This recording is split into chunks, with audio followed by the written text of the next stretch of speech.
Hermanas y hermanos, en el Evangelio de este domingo vemos cómo nuestro Señor Jesucristo, en un deseo por querer llegar a todos, le presenta a los oyentes, a los presentes, una serie de historias, de cuentos, de parábolas. Una parábola es un cuento sencillo, es una historia sencilla que tiene un solo mensaje. Y la parábola utiliza imágenes que sean familiares a la asamblea. O sea, en este caso vemos parábolas como de la agricultura. Y fíjate cómo dice que el reino de Dios se parece a lo que sucede cuando un hombre siembra la semilla en tierra. En la tierra, que pasan las noches y los días y él la ve, él observa cómo la semilla crece, germina, crece, y la tierra por sí sola va produciendo el fruto. Salen los tallos, luego las espigas y finalmente los granos en las espigas. O sea, que la parábola está hablando de la palabra de Dios y cómo la palabra de Dios es evolutiva, crece, hay que darle tiempo, hay que enriquecerla, hay que darle sol, hay que darle agua, ¿verdad? Hay que preparar el terreno para que esa palabra, pueda dar frutos. Y dice, cuando ya están maduros los granos, el hombre echa la mano a la hoz, ¿verdad? Para cortar el trigo. Pues ha llegado el tiempo de la cosecha. También se mueve en otra dirección con un tema de agricultura, ¿verdad? ¿Con qué compararemos el reino de Dios? Dice, es como una semilla de mostaza, y las semillas de mostaza son de las más pequeñitas, las más chiquitas en la tierra. Pero una vez sembrada y una vez atendida y que crece y se convierte en el mayor de los arbustos y echa ramas tan grandes que los pájaros pueden anidar a su sombra. En otras palabras, una vez esta semilla crece y da fruto y se establece, hasta otras realidades pueden devengar un beneficio. Mira qué hermoso. No simplemente los seres humanos que utilicen la mostaza para cocinar, pero también los pájaros hacen nidos. O sea que otras realidades devengan beneficios de la mostaza. Y es un llamado. En realidad, eso es un llamado, hermanas y hermanos, a estar abiertos a la palabra de Dios, a cosecharla en nuestros corazones y a ser generosos con esa palabra. Y entonces, al final, vemos cómo Jesús continúa explicando con otro tipo de parábolas. Y Jesús hablaba con sencillez usando el lenguaje, los símbolos y las expresiones que las personas podían entender. Y yo me imagino que aquí venía la lucha, porque él no era el único maestro, habían otros rabinos, otros rabís. Y seguramente algunos fariseos ¿verdad? Y saduceos también enseñaban, eran maestros, eran rabinos. Pero a veces sucede que el maestro presenta el material de una forma tan exquisita y de una forma tan elaborada y de una forma tan teológicamente alta, que bendito sea Dios, el que los esté escuchando. Si tú eres un agricultor, pues ¿qué vas a saber? ¿Ah? O un ama de casa, pues ¿con qué se come eso? No se va a entender. A veces pasa inclusive con nosotros los sacerdotes, ¿verdad? Que terminamos dando una cátedra preciosa y muy bien hecha, con una narrativa teológica impecable. Pero entonces pregúntale a la persona de la banca, ¿lo escuchó? Sí. ¿Qué le pareció? Ay, muy bonito. Y se queda así porque no la entendió. La escuchó, pero no pudo entenderla, ¿verdad? Eso pasa en todos los lugares. Y pasaba en el tiempo de Cristo. Él no caía en expresiones barrocas ni complejas, sino en palabras, parábolas y cuentos que resultaban entendibles y accesibles a los oyentes. ¿De qué me sirve a mí presentar un tema o presentar un mensaje que no llega, que no es accesible, que la persona que lo está escuchando se puede identificar con él, se pueda identificar con esas palabras, con esas imágenes, con ese vocabulario? Porque el poder del mensaje reside, primero, en el mensaje mismo. Bien, lo entendemos, la palabra de Dios es vida, es fortaleza. pero también reside en la capacidad con la cual la audiencia lo puede entender. Porque mientras lo puede entender, lo puede ejercer, lo puede llevar a cabo, ¿ves? Lo puede vivir, tiene que hacer lo suyo. Decimos que el Verbo se hizo carne y habitó entre nosotros.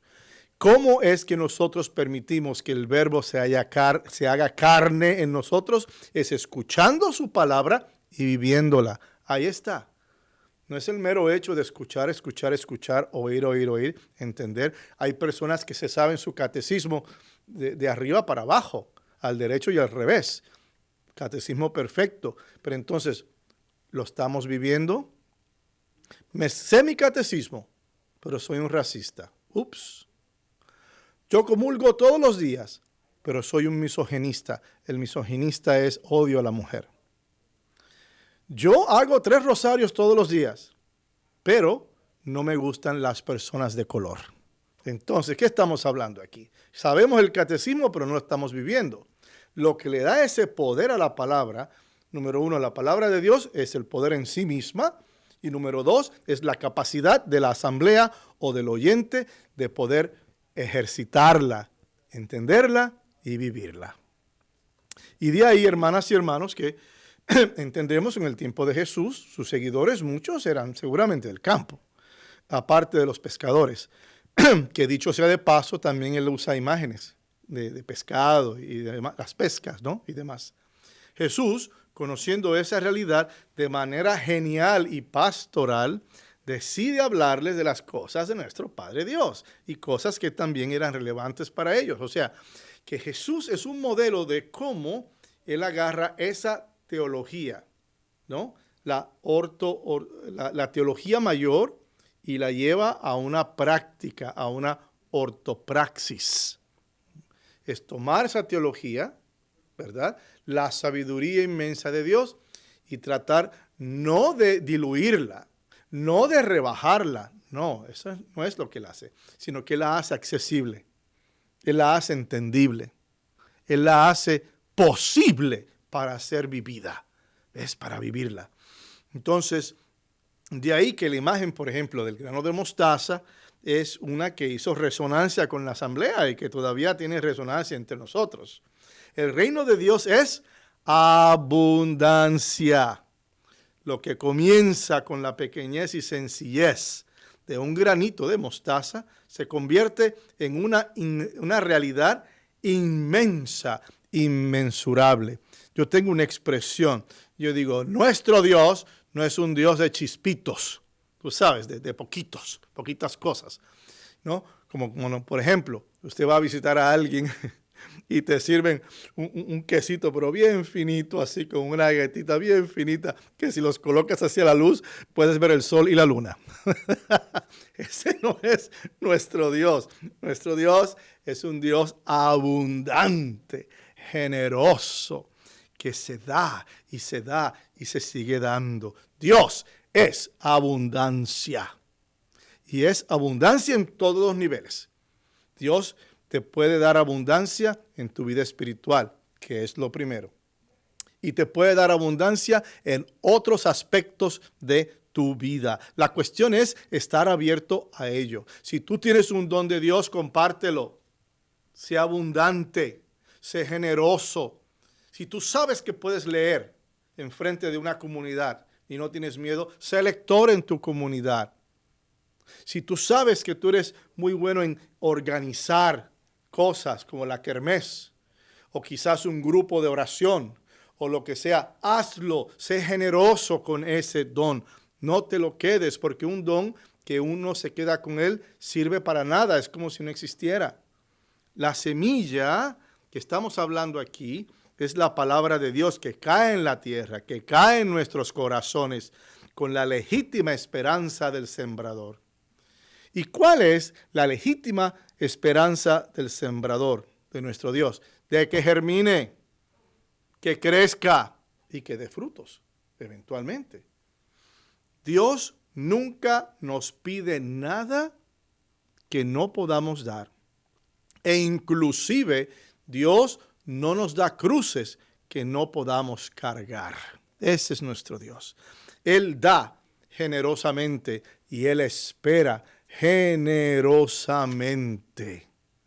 Durante el crecimiento de la semilla hay una gestación, hay un cambio, hay una madurez. Y si cuidamos de esa semilla en nuestras vidas, también habrá crecimiento, evolución y abundancia de nuestra parte. Pero para que la semilla dé fruto, tiene que caer en la tierra, al suelo, y tiene que morir. Tiene que pudrirse en la tierra para poder germinar como un árbol, como una realidad que dé generosamente. Esto es muy importante, hermanas y hermanos. Y la vida nos da muchas razones para morir a nuestra ignorancia, para morir a nuestro orgullo, para morir a nuestra codicia, a nuestra lujuria. Hay varias maneras que tenemos que morir para poder ser fruto, ser esperanza, ser luz en nuestras vidas y también ser fruto, esperanza y luz en la vida de los demás. Recordemos, hermanas y hermanos, que es esta semilla la que da el fruto. Nosotros somos el terreno y nuestras acciones, iniciativas y ministerios son los frutos. Pero son los frutos de Dios. No son mi fruto, son los frutos de Dios, porque tus manos son las manos de Dios. Tus labios son los labios de Dios. Tus ojos son los ojos de Dios. Y hay que usar esas manos, esos labios y esos ojos para dar gloria a Dios y para dar frutos abundantes. Dios nos habla y nos orienta y nos enseña el camino. Pero nos toca a cada uno aceptar a Cristo como nuestro Salvador y llevar a cabo su voluntad. A veces este idioma se confunde y hay personas que cuando decimos sí, Cristo es mi Salvador, pero eso es una declaración cristiana protestante. Y yo digo, no. Hay que hacer esa confesión con los labios de que Cristo es nuestro Salvador. Es necesario hacerla en tu mente, en tu corazón y en tus labios, porque no es suficiente con ser un católico cultural y depender de la cultura para yo ejercitar mi catolicismo. Hay varios países cuyos calendarios oficiales están basados en las fiestas de la iglesia y son día libre del gobierno y demás. Bueno, qué bueno, maravilloso, perfecto, pero si te dejas llevar por eso, ¿qué vas a hacer cuando vengas a este país? Donde el calendario nuestro no es de naturaleza religiosa. Solamente hay dos que estamos ahí empujando, que es Navidad y Pascua. Pero de ahí en fuera se trabaja todo el año, independientemente del santo que se esté celebrando. Entonces no podemos depender de una cultura para vivir nuestro catolicismo. Tiene que ser al revés. Nosotros con nuestro catolicismo tenemos que informar a nuestra cultura quién es el Salvador. Luego entonces es el entender que no podemos ser católicos culturales. No podemos ser, y aunque la cultura puede enriquecer, ¿no?, el catolicismo, porque hay varias costumbres culturales que tienen su raíz en la iglesia, pero no depender de la cultura. Es al revés, informarle a la cultura y enriquecer a la cultura con nuestras devociones, con nuestra teología, con nuestra ortodoxia, ortopraxis, con todo eso, y decirle a la cultura católica no es una cultura de muerte, por eso no creemos en el bautismo ni en la eutanasia. La cultura católica no es una cultura de oscuridad, por eso celebramos la Pascua con la luz de Cristo. Y es informar. El Concilio Vaticano II no se celebró para cambiar la iglesia, ese es un gran error. Cambiar la iglesia. No, es al revés. El Concilio Vaticano II se celebró para cambiar el mundo y para que la iglesia fuera instrumento de cambio en el mundo, dándole a la iglesia los recursos y las ideas y poniéndola al día, ¿no? Ayornamiento, poniéndola al día para que este mensaje continúe siendo el mismo mensaje desde la fundación de nuestra iglesia. El Evangelio de este domingo nos recuerda, hermanas y hermanos, que Dios lleva a cabo su cosecha en el tiempo correcto. A veces nos desesperamos y a veces necesitamos ese milagro y lo quiero ayer, ni siquiera hoy, lo quiero ayer, desde ayer. A veces nos desesperamos y aquí quiero hacer un paréntesis. Nunca tomen decisiones en momentos de desespero, porque las decisiones tomadas en momento de desespero, por lo regular, son decisiones pobres, son decisiones limitadas, son decisiones que no abarcan la respuesta total al dilema. Decisiones importantes se tienen que tomar en un momento de paz interior, aunque la tormenta te esté rondeando, y aunque tú estés en el ojo de la tormenta, pero tú tienes que encontrar esa paz para poder tomar la decisión que quizás cambiará el curso de tu vida. Esperamos que lo cambie para bien. Las decisiones se hacen en momentos de paz, no en momentos de desespero ni en momentos de caos, porque precisamente eso es el enemigo, caos, ¿no? Desesperación. El Evangelio nuevamente nos recuerda que todo tiene su tiempo, y de que tiene que caer en la tierra, tiene que germinar, tiene que crecer y tiene que dar frutos. Todo eso en su tiempo y en la disposición perfecta de nuestro Padre Dios. Cuando lo recibimos con fe, hermanas y hermanos, sabemos que no hay angustia, sabemos que no hay limitación, sabemos que no hay fuerza que nos obstaculice el dar frutos. Imitemos pues a Dios, seamos vida, seamos generosos, seamos sembradores del reino de Dios. El siguiente es un poema, hermanas y hermanos, que se llama El Sol. Este poema fue escrito por este servidor mientras atendía a las clases del misterio de la Eucaristía en 1999 en el seminario. Y mis profesores fueron el padre que ahora es el arzobispo, Robert Barron, y también el padre Larry Hennessy, miembro de la facultad. Y este poema está basado precisamente en la Eucaristía. Estamos celebrando este año tan hermoso, ¿verdad? Pues para terminar este programa, permítanme pues leerles este poema titulado El Sol, con connotaciones eucarísticas. Y dice así: ¿A dónde se ha ido el sol?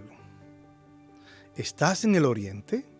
Tras elaborados portales, refugiado en iconos milenarios sostenidos por eternos ciriales. ¿Estás en el occidente, depositado en luminosos tabernáculos, sangrando las últimas gotas de tus incandescentes entrañas? ¿Es el fondo del mar tu morada, descansando en banca de peces? ¿Es el azul del cielo tu estancia? El rocío tiembla cuando amaneces.